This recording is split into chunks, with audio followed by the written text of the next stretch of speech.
Previous video में हमने introduction part of the lanthanide and actinide and A block का देखा था। अब हम देखेंगे प्रॉपर्टीज क्या है ब्लॉक एलिमेंट की। जैसे हमने डी ब्लॉक की प्रॉपर्टीज देखी थी, वैसे ही as it is A block की प्रॉपर्टी में थोड़ा सा डिफरेंस है। The properties of the A block element, the properties are similar to the D block element. जैसे डी ब्लॉक की प्रॉपर्टी एज इट इज थोड़ा सा डिफरेंस होगा।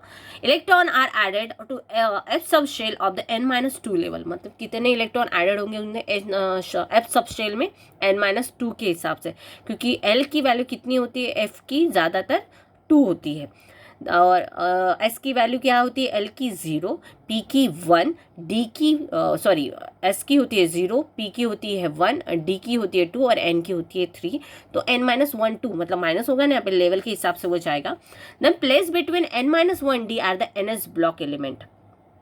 प्लेस बिटवीन, अगर इसको इलेक्ट्रॉनिक शिफ्टिंग करना है, for example see here s orbital, मैंने इसके पहले आपको बताया है कि अगर किसी इलेक्ट्रॉन को, अगर हमें जंपिंग ऑफ इलेक्ट्रॉन करना है, electron always jump to ground state to the excited state level. तो अगर हमें जंपिंग ऑफ इलेक्ट्रॉन करना है, तो अगर समझो यहाँ पे जंपिंग ऑफ इलेक्ट्रॉन करना है, जैसे एनएस ऑर्बिटल है और हमें jumping of electron NF orbital में करना है। द हंट्स रूल याद है 11th के आप लोगों को। द हंट्स रूल में ज़्यादातर जंपिंग ऑफ इलेक्ट्रॉन कौन से ऑर्बिटल से होता है, एस ऑर्बिटल से होता है। यस, बट कब होता है, अगर हमें एफ ऑर्बिटल को पूरा भरना है तब होता है, या अदरवाइज अगर एफ ऑर्बिटल को पूरा ना भरते हुए उसके ऑर्बिट्स को अगर हमें कंप्लीट करना है तब होता है। तो 5 में 5 डी ऑर्बिटल में 5 बॉक्सेस होते हैं, पी में 3 बॉक्सेस होते हैं, एस ऑर्बिटल में 2 बॉक्सेस होते हैं, सबको पता है। उसी हिसाब से एफ ऑर्बिटल के बॉक्सेस होते हैं, जैसे 14 इलेक्ट्रॉन, तो ईच बॉक्सेस में 2 इलेक्ट्रॉन होने चाहिए, तो होने कितनी चाहिए, 7 बॉक्सेस। ओके सॉरी, यहाँ पे 1 बॉक्स कम हो गया। तो इस हिसाब से सी ये हम जब निकालते हैं तो हर एक इलेक्ट्रॉन में देखो 2 इलेक्ट्रॉनिक कॉन्फ़िगरेशन के हिसाब से। फॉर एग्जाम्पल, अगर ये ऑर्बिटल में क्लॉकवाइज ऐसे इलेक्ट्रॉन रोटेट हो रहा है, इस वेव से ऐसे इलेक्ट्रॉन है हर एक ऑर्बिटल में। ओके तो अगर फॉर एग्जांपल अगर हमें इस ऑर्बिटल को कंप्लीट करना है ना, ये कंप्लीट मतलब स्टेबल नहीं हो रहा है, बस कंप्लीट करने की यहाँ पे एक इलेक्ट्रॉन की जरूरत होती है। अगर एस ऑर्बिटल यहाँ पे कंप्लीट है, एस ऑर्बिटल पहले आया था तो ऑब्वियसली कंप्लीट होगा, तभी ये ऑर्बिटल के इलेक्ट्रॉन यहाँ पे जाएंगे। This is the ground state level and jumping of electron always on the excited state level. तो ये एक्साइटेड स्टेट में जाएगा, तो ग्राउंड स्टेट टू, तो यहाँ से एक इलेक्ट्रॉन आके यहाँ पे, तो ये यहाँ पे आने के बाद तो anti clockwise electron move in clockwise direction, तो एंटी क्लॉकवाइज से कौन से डायरेक्शन में जाएगा, क्लॉकवाइज डायरेक्शन में जाएगा। और अगर स्टेबल है, फॉर एग्जांपल इस सभी फुल यहाँ पे क्लॉकवाइज एंटी क्लॉकवाइज, तब अगर हमें इसको स्टेबल करना है तभी भी हम कहाँ से इलेक्ट्रॉन लेंगे, ना कि पी ऑर्बिटल से, ना कि डी ऑर्बिटल से, always jumping of the electron on S orbital. और ये सबके लिए रूल ये अप्लाई होता है, पी ऑर्बिटल के लिए ये रूल अप्लाई होता है कि अगर उसको इलेक्ट्रॉन की जरूरत है तो वो एस ऑर्बिटल से लेगा। डी के लिए भी ये रूल अप्लाई होता है, अगर उसको एस ऑर्बिटल की इलेक्ट्रॉन की जरूरत है तो एस ऑर्बिटल से लेगा। और as it is f block के लिए भी यही रूल है, अगर उसको इलेक्ट्रॉन की जरूरत है तो jumping of electron always done the S orbital. So तो इसी, और ground state to excited state level होगा, उल्टा नहीं जाएगा। तो इसी तरह से, इसीलिए हमने अभी यहाँ पे बोला ना, this is the NS block element. Place between कहाँ से होता है, वैल्यू हमेशा एनएस ब्लॉक एलिमेंट से होगा। Lanthanide began with the atomic number of 57 and at the 71. See here कि स्टार्ट कहाँ से होता है, सी स्टार्ट कहाँ से हो रहा है, 57 एलिमेंट से लैंथेनाइट स्टार्ट हो रहा है, और एंड कहाँ पे हो रहा है, 71 एलिमेंट में। Yes, started with the 57 element and end with the 71 element. और historically lanthanide are turn are the rare earth element. Lanthanide historically अगर देखा जाएंगे तो lanthanide are the termed are the rare of the earth element, they are the fairly abundant in the earth crust. कहाँ से मिलते हैं हमें lanthanide से ज़्यादा अगर अर्थ का क्रस्ट, भूमि जो है ना, वहाँ से हमें मिलता है लैंथेनाइट के all element. For example thulium is found more abundance that the silver. कहाँ से मिलेगा, जहाँ से सिल्वर कहाँ से मिलता है हमें, इट इज अ सिल्वर, वो भी हमें कहाँ से मिलता है, माइन है ना। तो अर्थ क्रस्ट ही हुआ, अर्थ क्रस्ट से हम सिल्वर निकालते हैं, गोल्ड निकालते हैं। तो एज इट इज वैसे ही थिलानियम का थोड़ा परसेंट सिल्वर में से हम क्या निकालते हैं, थिलानियम निकालते हैं। That is 4.5 into 10⁻⁵ versus 0.79 into 10⁻⁵% by mass के हिसाब से उस टाइम पे हम थिलानियम निकाल सकते हैं। The name rare earth element was coined because of difficulty is extracting them economically in a pure form. The other lanthanide having similar chemical properties. Economically मतलब हाथ से निकाला. अभी नेचुरल कंडीशन में हम लैंथेनाइड सीरीज को सेपरेट नहीं कर सकते. इकोनॉमिकली इट्स नॉट पॉसिबल है, but it is very difficult to the separate them. तो हमें क्या करना पड़ेगा, उसमें थोड़ा सा केमिकल प्रॉपर्टीज ऐड करनी पड़ेगी, तो हमें लैंथेनाइड सीरीज के एलिमेंट हमें मिल जाएंगे. जैसे हमें थिलोनियम चाहिए, अगर वो सिल्वर के साथ अटैचमेंट है तो हमें थोड़ा % क्या ऐड करना पड़ेगा, केमिकल प्रॉपर्टीज. इकोनॉमिकली वो सेपरेट नहीं हो पाएगा, तो हमें थोड़ा % केमिकल्स ऐड करके हम केमिकल ऐड करके केमिकली हम लैंथेनाइड सीरीज के एलिमेंट हमें मिल जाएंगे. Now, due to the never separation method like the ion exchange resin, the separation of this element has become easier, more economically. और कुछ एलिमेंट्स है कि जो इजीली मतलब आयन एक्सचेंज करने की वजह से हमें इजीली आयन एक्सचेंज होने से हमें इजीली इकोनॉमिकली, अभी एक जो थिलोनियम एलिमेंट था हमें केमिकल की ऐड करने के बाद मिला, तो वैसे कुछ एलिमेंट है जो आयन एक्सचेंज करने के बाद हमें इकोनॉमिकली हमें वो लैंथेनाइड के एलिमेंट मिल जाएंगे. Then these metal are sought with the moderate density of the about 7 grams centimeter cube. जो ये जो एलिमेंट्स होते हैं ज़्यादातर मेटल्स होते हैं, these metals are सॉफ्ट होते हैं, थोड़ा मॉडरेट में, ज़्यादा ही सॉफ्ट नहीं बट हाँ थोड़ा बहुत सॉफ्ट होते हैं. They have a high melting point. इसका मेल्टिंग पॉइंट बहुत ही ज़्यादा हाई होता है, मतलब अबाउ 1000 डिग्री सेल्सियस पकड़ के चलो. मेल्ट होना 1000 में, तो बॉइलिंग पॉइंट तो मेल्ट होना वहाँ पे, तो बॉइलिंग पॉइंट कहाँ से स्टार्ट हो, 3000 डिग्री सेल्सियस के ऊपर. Similar to group of 1 and 2 lanthanide in the metallic state are very relative reactivity resemble alkaline and alkaline earth metal in their reactivity transition metal. मतलब ये ज़्यादातर अल्कलाइन और अर्थलाइन कौन से ग्रुप में से 1 और 2 के लैंथेनाइड जैसे सिमिलर ग्रुप हमने देखा ना एस ब्लॉक का, उसी हिसाब से ये भी लैंथेनाइड मेटल के जो स्टार्टिंग के जो ग्रुप ऑफ एलिमेंट है वो अल्कलाइन और अल्कली और अल्कलाइन अर्थ मेटल से बनते हैं. Their reactivity then transition metal. For example, they react with the water to give the metal hydroxide and hydrogen gas. अगर ये एलिमेंट लैंथेनाइड के अगर वाटर के साथ रिएक्ट होते तो ये हमें मेटल हाइड्रोक्साइड या हाइड्रोजन गैस देखो अगर कोई मेटल या फॉर एग्जांपल यहाँ पे metal any metals of the lanthanide and series and actinide series, तो फिर यहाँ पे लैंथेनाइड की बात हो रही है, तो लैंथेनाइड का एनी मेटल हमने लिया, वाटर मॉलिक्यूल के साथ हमने रिएक्ट किया, तो वो हमें हाइड्रोजन गैस या hydroxide hydroxide OH is called as hydroxide या हमें हाइड्रोजन गैस हमें ये देगा अगर हम किसके साथ रिएक्शन करते हैं, वाटर के साथ. Although the common oxidation state for the lanthanide is +3 and +2 oxidation state. तो कॉमन ऑक्सीडेशन स्टेट इसका क्या होगा, oxidation state +3 and +2. You know that very well. मैं डी ब्लॉक में या पी ब्लॉक के जब ये समझाया था आप लोगों को what is mean by +3 and +2 oxidation state.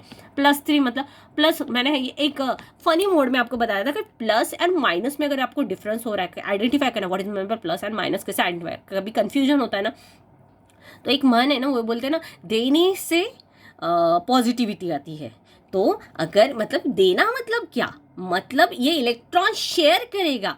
Lanthanide the possibility oxidation state is the +3, या तो वो 3 इलेक्ट्रॉन दे सकता है या तो 2 इलेक्ट्रॉन दे सकता है. तो +3 यानी 3 इलेक्ट्रॉन इट्स गेन, मतलब लॉस कर रहा है, गेन इट्स लॉस देने से. और +2 मतलब it's also the 2 electron is the loss of here. तो exactly +2, +3 and +2 oxidation state. It also important they all form stable oxides, they are the M2O3, they are the M metal ion. अगर वो stable होना चाहता है oxide के साथ तो उनको हमें किसके साथ, ऑक्सीजन के साथ रिएक्शन करना पड़ेगा. तो बहुत से 2-3 एलिमेंट क्या होते जाएंगे, स्टेबल होते जाएंगे. Now we see here higher oxygen state are unusual for the lanthanide with the only expectation of the selenium which form the stable 4+4 species. अगर सीरीनियम है, हमने अभी देखा +3 and +2 ऑक्सीडेशन स्टेट होता है, इसका मतलब ये 3 या 2 इलेक्ट्रॉन लॉस कर सकते हैं. तो उस हिसाब से अगर हाइयर ऑक्सीडेशन स्टेट क्या है इसका +4, और वो किसके साथ होता है, सीरीनियम के साथ होता है, जो अपना 4 इलेक्ट्रॉन क्या करता है, लॉस करता है. तो यहाँ पे +4 ऑक्सीडेशन स्टेट हमें मिलता है, स्टेबल होगा वो प्लस. और देने के बाद वो क्या हो जाएगा, मतलब ये इलेक्ट्रॉन देने के बाद +4 ऑक्सीडेशन स्टेट देने के बाद, मतलब 4 इलेक्ट्रॉन लॉस करने के बाद वो एलिमेंट यानी सिरिलियम क्या हो जाता है, लॉस करने के बाद स्टेबल हो जाता है. The energy required to break up of a metal lattice is the heat of the atomization. और लैटिस हीट एनर्जी जो जहाँ पे होती है इसकी रिक्वायर्ड ब्रेकअप करने के लिए, कुछ बॉन्ड ब्रेक करने के लिए मेटल लैटिस के, तो energy is the heat automisation चाहिए हमें. Lanthanide have a lower heat of the automisation of a transition metal में. सबसे ज़्यादा लैंथेनाइट की जो हीट होती है ऑटोमाइजेशन की वो लोअर होती है. This is because with the d electron transition metal are much harder and require high heat of atomization. Because क्योंकि हमने डी ब्लॉक के प्रॉपर्टीज हमने देखे थे एज अ सिमिलर, पर डी ब्लॉक के जो एलिमेंट होते हैं बहुत ज़्यादा हार्ड होते हैं. अभी जस्ट हमने प्रॉपर्टी में फ्यू मिनट्स पहले देखा कि इसके जो एलिमेंट्स हैं वो थोड़ा सॉफ्ट होंगे, मतलब ज़्यादा भी सॉफ्ट नहीं बट सॉफ्ट होंगे. इसके वजह से इसको जो डी ऑर्बिटल के कंपैरिजन में इसको जो हीट लगने वाली है वो कम लगने वाली है.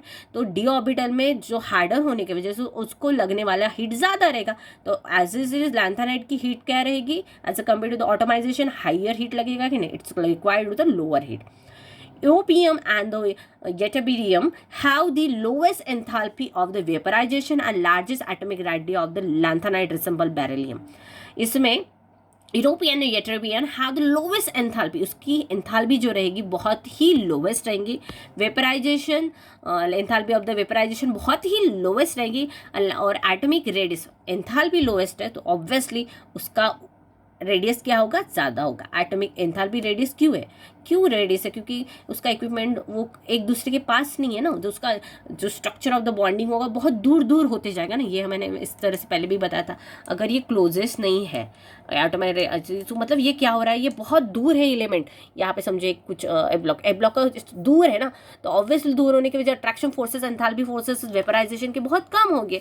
तो ऑब्वियसली अगर ये दूर है तो एटॉमिक रेडियस क्या होगा, इसका बहुत ज़्यादा होगा, बहुत बड़ा होगा. This is the radius. Okay, वो क्या होगा, बहुत ही ज़्यादा बड़ा रेडियस हमें दिखने को मिलेगा. Now see the atomic radius of this two element resemble alkaline method और this D of the transition metal and are the harder require और लार्जेस्ट होगा. और उसका atomic radius lanthanide is resemble the beryllium.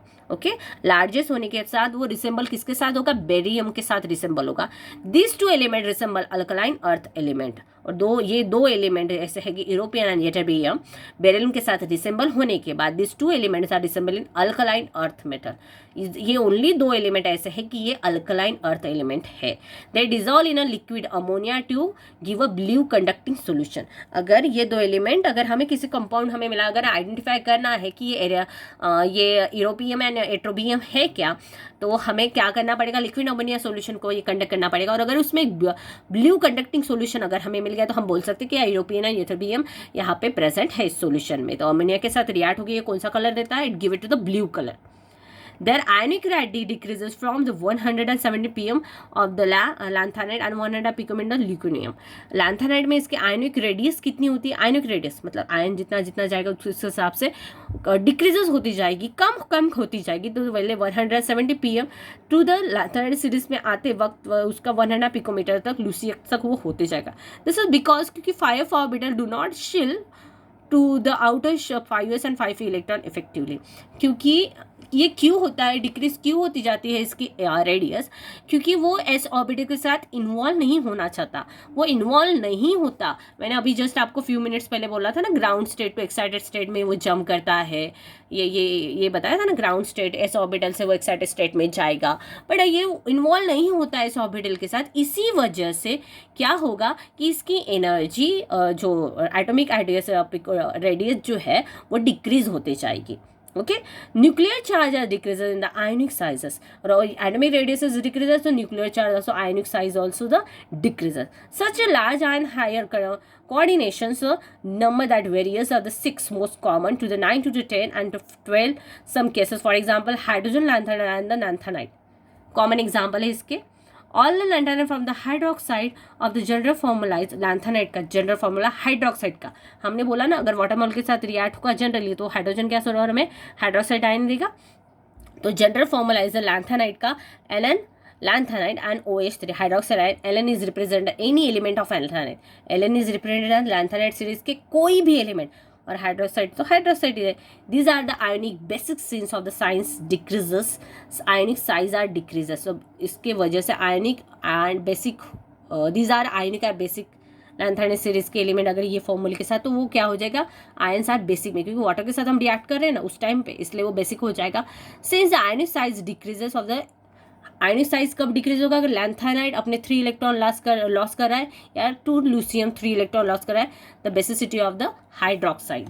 और hydroxide के basicity के हिसाब से decreases of the lanthanide, hydroxide आयड is the strongest base while the weakest base. इसमें लैसेसिए का 3 इलेक्ट्रॉन लॉस करने की वजह से इज द स्ट्रॉन्गेस्ट बेस होगा, और वाइल द लूसिस आर द वीकेस्ट बेस, उल्टा वाइस वर्सा होगा. Lanthanide react with the nitrogen and halogen to give a nitride and halide of the formula NN. अगर लैंथानाइड का कोई भी एलिमेंट नाइट्रोजन के साथ रिएक्ट होगा, तो यहाँ पे कोई भी लैंथानाइड के एलिमेंट अगर लैंथानाइड नाइट्रोजन रिएक्ट होगा, और अगर हैलोजन के साथ रिएक्ट होगा यानी हालाइड के साथ, तो ये रिएक्शन हमें इस तरह से गया, लैंथानाइड का element and halogen. So while the doing the lanthanide loses their outermost 3 electron to the stable compound is a +3 oxidation. अगर 3 इलेक्ट्रॉन लॉस करेगा, वही हमने बोला था ना, तो +3 ऑक्सीडेशन उस पर आएगा. उसकी कैपेसिटी कितनी है, वो +3 इलेक्ट्रॉन लॉस कर सकता है या 2 इलेक्ट्रॉन, और हाइयर ज़्यादा कब होगा, जब वो स्टेबल होना चाहता है तो 4 इलेक्ट्रॉन वो लॉस करेगा. When the lanthanide are heated with the evaluated temperature is, अगर हीट करना है, इवैल्यूएटेड टेम्परेचर उसका कितना रहेगा, 2800 kelvin. With carbon dioxide general formalize, अगर कार्बन के साथ जब वो टेम्परेचर इतना रेज होगा तो उसके कार्बन बाहर निकलेगा और वो ऑब्टेन करेगा फॉर्मूलाइज NnC2. C2 is the carbon. In a +3 oxidation state, many of the lanthanide are colored. +3 oxidation state में almost all lanthanide are colored form. Mostly the green, pink and yellow color. एक तो colour form में रहेंगे, और ज़्यादा से ज़्यादा वो कौन से कलर में रहेंगे, ग्रीन कलर में रहेंगे, एंड ऑब्वियसली ग्रीन, पिंक या येलो, ये 3 कलर में रहेंगे, और वो कलर्ड फॉर्म में रहेंगे. कलरलेस कोई भी नहीं रहेगा जहाँ पे +3 ऑक्सीडेशन स्टेट हो रहा है. This is the attributed is the electronic transition among the f orbitals.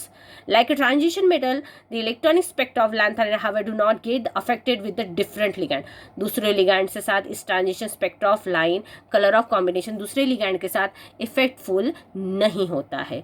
This is the property of the all property of the block element. Got it?